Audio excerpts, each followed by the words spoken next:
Adrien, nous voici aujourd'hui dans la capitale de la Wallonie, la capitale wallonne qui est Namur. Très belle ville, tu as la chance d'avoir des bureaux ici. Magnifique, c'est un plaisir. Oui, hein. En plus aujourd'hui le soleil est là, donc que du bonheur.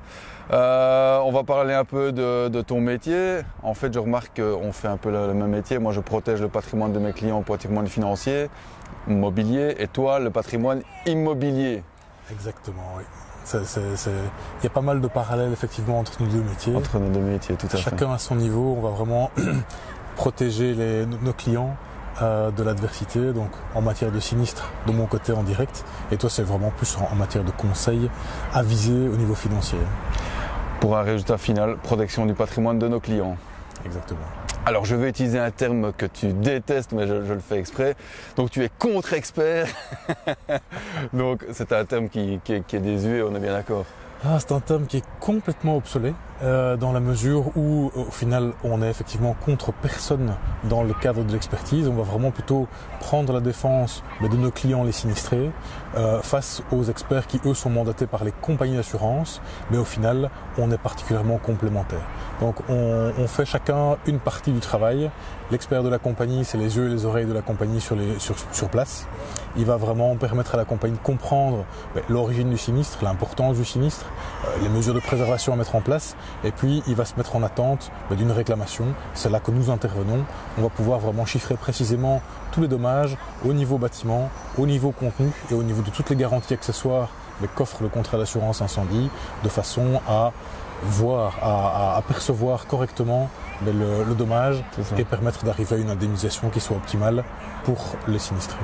Donc tu as vraiment un rôle d'encadrement du client, tu le soutiens parce que ce sont des événements pas toujours évidents, donc tu le soutiens tant du côté technique, mais aussi je suppose du côté mental, puisque moralement un sinistre c'est rarement agréable, et je suppose que ton rôle est là aussi de rassurer. Rassurer, écouter, puisque dans un premier temps, vraiment après un sinistre important, d'autant plus quand parfois on voit qu'il y a des victimes dans ce sinistre, mais il s'agit vraiment d'être présent, d'écouter.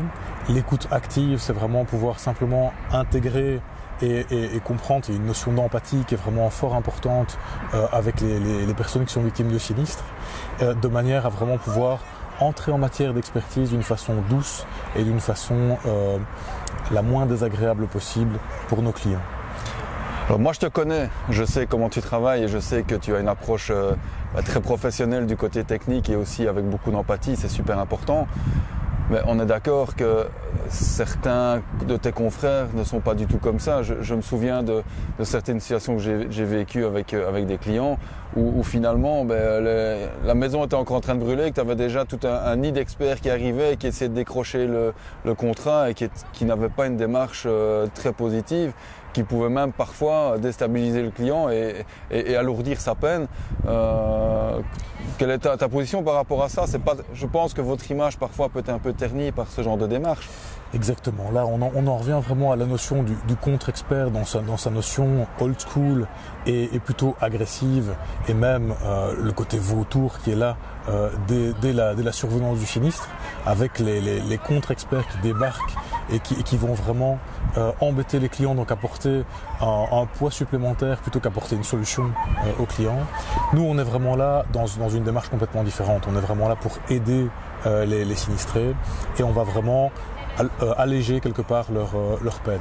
On va les soulager de toute la partie technique du sinistre, et ça me fait penser très clairement à un sinistre que j'ai vécu il y a très peu de temps, avec un sinistre incendie très important dans lequel l'assuré et une personne de sa famille ont perdu la vie tout récemment. Bon, situation très tendue à la base.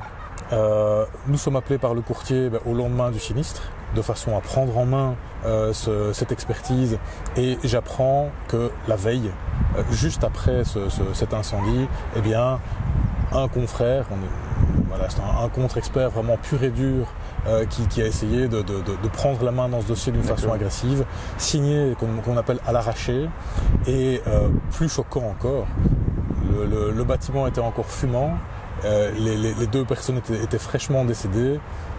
Cette personne s'est permis d'aller faire une offre directement à l'ayant droit pour racheter ce bâtiment.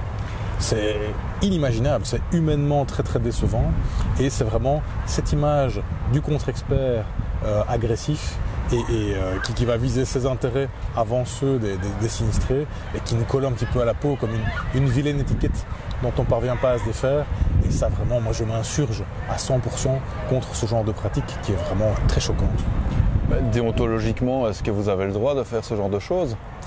La déontologie, c'est quelque chose de très très subjectif dans le domaine de l'expertise, puisque le titre d'expert n'existe pas à proprement parler.